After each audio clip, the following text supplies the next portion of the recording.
Kristaps Porzingis to the Bay Area. Yeah, those trade rumors are getting real, and we're going to talk about them on today's show, as well as some new Warriors draft workouts from Wednesday, as we are less than 3 weeks away from the 2025 NBA draft. Before we get into all of it, though, I'm trying to set a record on today's show. I was looking through the entire history of this Warriors Today channel in the month of June. Shout out to my guy Flight Reacts. And the most likes that we've ever gotten in a video in the month of June is 1,103. Can we break that record on today's show? Can 1,104 diehard Warriors fans go down below and smash that thumbs up icon? If you love the Dubs and you want a successful offseason, go down below and hit that thumbs up icon. Help us break this record. All right, Jake Weinbach, an NBA insider, tweeted out the following that I thought was very interesting after we've already heard some rumblings about Kristaps Porzingis and trade interest from Golden State. He said, if the Celtics are open to moving Kristaps Porzingis, I would anticipate the Warriors to emerge as a realistic suitor for the Latvian center. Golden State has been in the market for a stretch big, while Boston reportedly plans to cut the tax bill by offloading salary this summer. The Celtics, a second apron team, they're going to face large tax penalties next season, so they're going to have to move some money. And with Kristaps Porzingis having a $30 million expiring contract, which is going to have some value around the league, it could be movable and could be a great buy low option for Golden State. But he's saying if the Celtics are open to moving Porzingis. Well, I believe that they are. And Michael Scotto of Hoops Hype reported that several NBA executives believe that Boston will try to trade Kristaps Porzingis this summer. I think it will be difficult, more difficult, I should say, for them to trade a guy like Drew Holiday or find a great deal for Jaylen Brown, a blockbuster kind of scenario. Porzingis, with his expiring deal, has some value around the league. And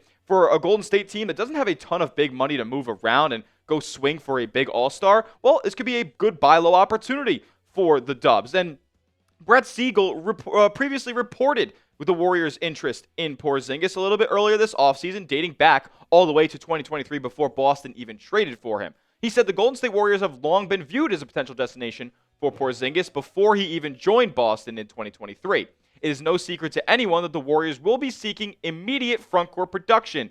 Since he doesn't carry any long-term financial restraints, Porzingis could fill an immediate gap next to Steph Curry and Jimmy Butler. And to be quite honest with you, I think that Porzingis would be a phenomenal fit in Golden State. Provides a bunch of things that you need on this roster. Rim protection, floor spacing, and he's not the best rebounder overall, but he is solid enough in that regard. He's 7'3". He is pure size. Like every Warriors fan who's been wanting a true 7-footer on this roster, and one that's not a rookie in Quentin Post, obviously, you're going to get your wish with Kristaps Porzingis. This is a game-breaking type of player, a guy who can pull it from 35 feet out. I mean, he can take defenders off of the dribble. And granted, this is all when he is healthy, and that wasn't the case down the stretch of the season and into the postseason this past year. But when he is at the top of his game, I mean, the Celtics were an unbeatable juggernaut last season. And he's been putting up all-star level numbers for, the past half decade. And basically, throughout his entire career. Like, this is a career 20-point per game scorer, a guy who can get 1 to 2 blocks a night, like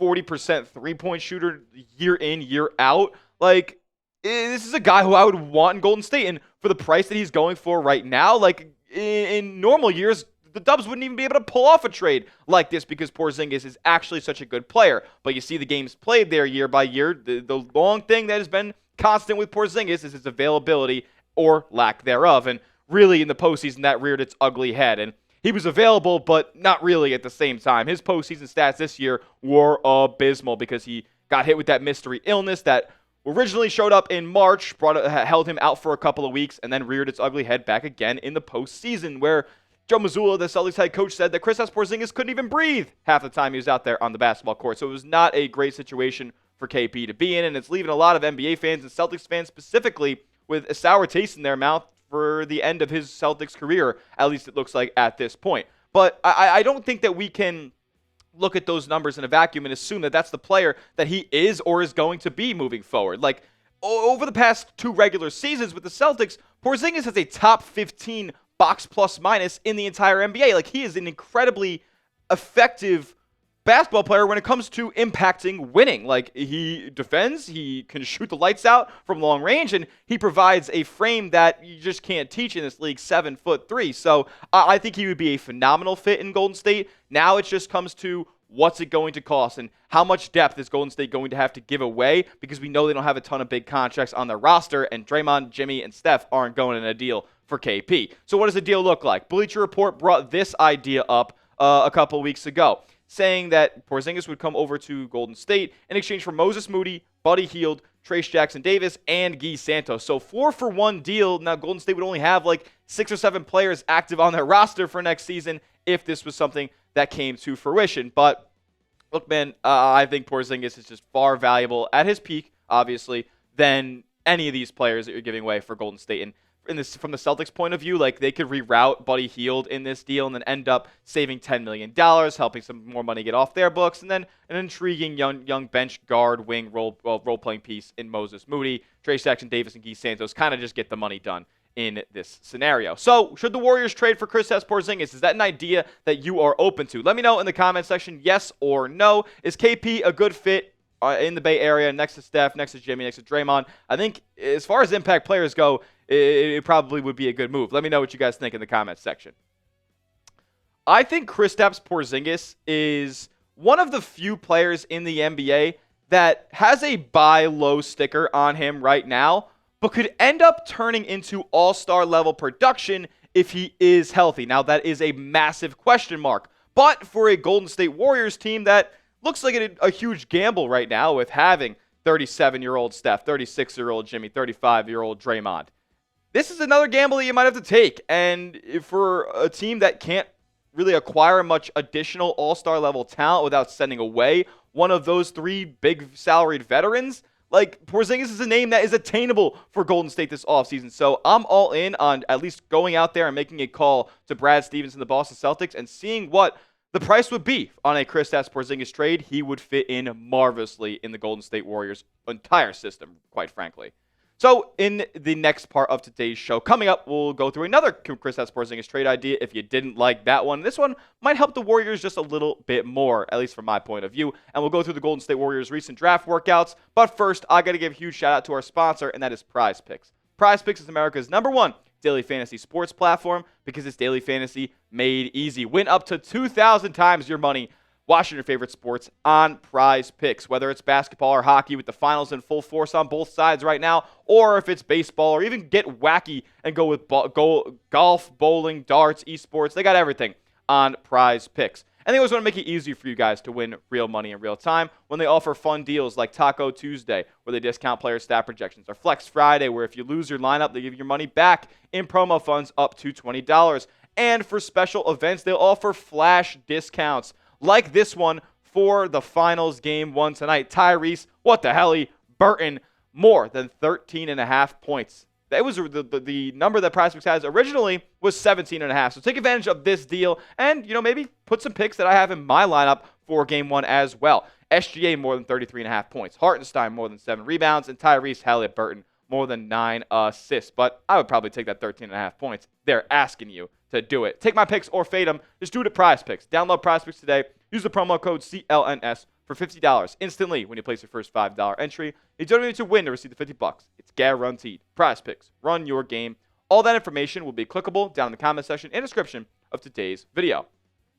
All right, Blockbuster trade idea. I know, it's crazy. I was looking through Fanspo, and I was trying to see what else or what other avenues Golden State could take in order to bring Kristaps Porzingis to the Bay Area. And I came across this one, and I'm not so sure how realistic it is. There's a lot of moving parts, but I think that's going to have to be how a lot of NBA trades end up materializing with the way that the CBA is this offseason. So, Kristaps Porzingis to the Golden State Warriors, along with Lonzo Ball, ZO2, in the building, and 2 second-round picks as well, who, those are early, at least one of them is an early second, so that could be an immediate contributor for you next season. The Celtics will receive Nikola Vucevic and Ayo Dosunmu from the Chicago Bulls, and the Chicago would get Jonathan Kuminga that we've talked about on the show. They would get Moses Moody as well as Buddy Hield, and a 2026 second-round pick from the Boston Celtics. It would actually be from another team, some worse record thing. Regardless, this doesn't really matter.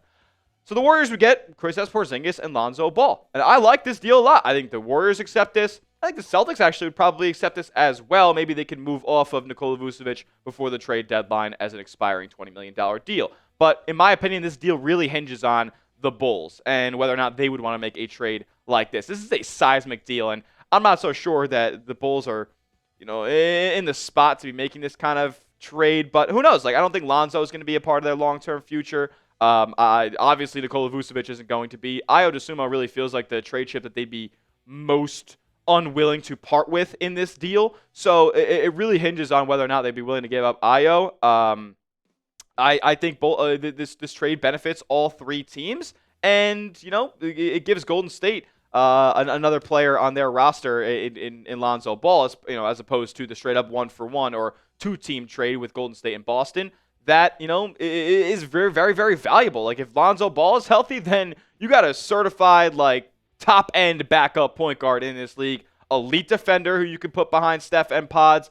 Also, an elite decision maker, doesn't turn the ball over, great vision, great velocity on his passes. I mean, Lonzo Ball was the number 2 pick in the draft for a reason. He's got a great and really, really high basketball IQ. I think he'd fit in very, very great in Golden State as well. Has shot 40% from 3 before.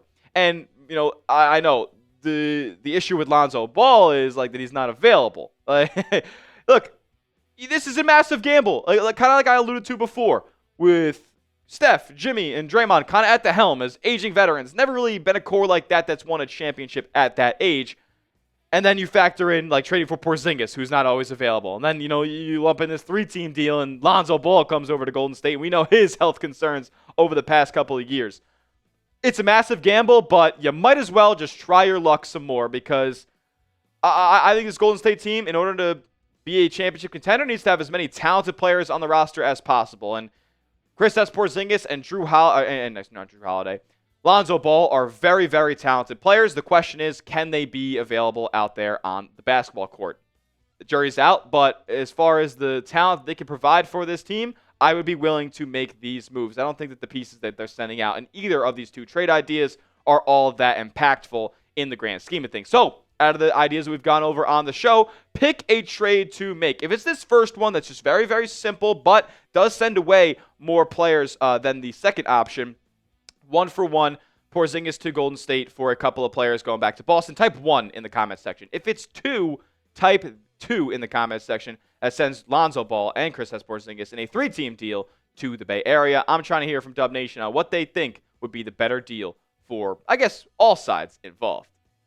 All right, now we're going to get into the new Warriors draft workouts. As a workout was held on Wednesday with 3 new players. We know that they worked out Sion James, Ryan Nembhard back on Tuesday, as well as CJ Huntley from App State. And now we see some new workouts coming in. And the first one we'll talk about here is Arthur Kaluma, the 3-and-D wing from the University of Texas. Also spent time at Kansas State and previously at Creighton as well. He's bounced around in this new era of transfer portal college basketball, and he's been a solid player everywhere he has been. He has good length, good wingspan, a really long player, can get downhill, and he put up solid numbers in 2024-25 with the Longhorns, man. An improved three-pointer, but it is still a weakness for him at this point, but is a really good rebounder once again, especially on the defensive glass. Can guard multiple positions, can get downhill pretty solid, and hit the corner 3 at a solid rate as well. Underrated facilitator as well. A guy who's been in college for 5 years at this point. He from the film that I watched, he has some really good looks from the top of the key to players who were open down on the low block. So as far as a fit in Golden State's offense, I think he would be awesome. And the pro comps that I've heard for Kaluma is a much worse OG Anunoby. So if you're getting that in the second round at pick 41, I am all in on Arthur Kaluma to Golden State. What about L.J. Cryer? L.J. Cryer, Houston Cougar, almost a national champion. It was unfortunate, the way that his collegiate career ended in the closing seconds of the Natty against Florida. But look, man, he has been a staple in college basketball over the last half decade, dating back to his first season in Baylor, winning a national championship, and then culminating in another national title appearance this past year. Look, he's an undersized guard, but he can fill it up in the scoring department, man. 16-point per game guy, but he was uber efficient from beyond the arc, 42% from long range, and he wasn't just taking ones that are one step beyond the arc. He's a deep 3 taker and a deep 3 maker. He shot 7.5 attempts from long range last year and shot it at a 42% clip. That's unheard of. He's also a pest defensively as well. Not a crazy frame, so I don't project him to be an insane defender at the pro level, but this is a guy who can get buckets, no doubt about it. Also is a great and very, very sound decision maker with the basketball in his hands as well. He's been called upon as a leader basically his entire collegiate career.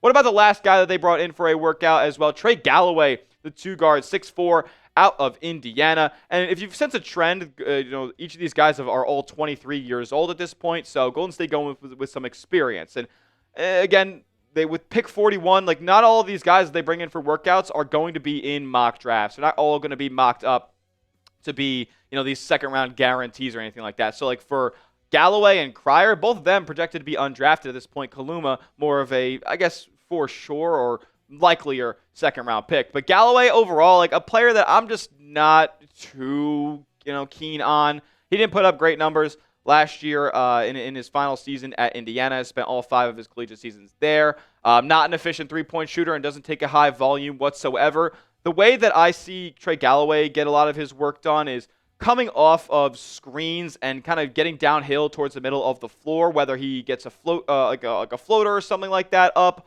or hits a player on the roller on the screen and roll, or something along those lines. It doesn't seem to have many levels to his offensive game, and has 6'4" shooting guard as a defender in this league. I think I'm tired of the 6'4" shooting guards for Golden State. I need more 6'6", 6'7", switchable defenders rather than a guy who I don't know if he's even an NBA player. But as for all of these draft workouts that have gone on for Golden State, my takeaway is this: and we've seen this in Golden State's drafts in the past as well. Mike Dunleavy's draft philosophy is to be experienced and have high basketball IQ and be able to contribute right away. If you think back to his 2023 NBA draft, and when he picks Brandon Podziemski and Trayce Jackson-Davis, those are 2 guys who spent a ton of time at the collegiate ranks. And then you look back to 2024, Quentin Post, another long tenured college basketball player. And these are guys who all contributed in year 1 as rookies in Golden State's system. And yeah, they had some kinks and had to, progress as professional players, but they have all contributed at certain levels to Golden State's success over the past 2 seasons. And I think with pick 51, they're going to try to address that again, further pushing their chips into the center of the table with the Steph, Jimmy, and Draymond championship window that has 2 years left, it looks like. So with that being said, name a player that you would want to draft at pick 41 for the Golden State Warriors. Comment it down below. Get in your bag. Are you a college basketball fan? Do you have a name that'll be around there in the second round that Golden State should inquire about? Let me know who that is down in the comments section. And make sure you are subscribed to the channel because we'll be bringing all the Warriors news and rumors that are coming up ahead of the NBA draft, ahead of free agency. Any trade rumors that pop up, we'll cover them right here. So lock us in, hit that big red sub button. We'll see you guys all in the next one. And as always, let's go Dubs.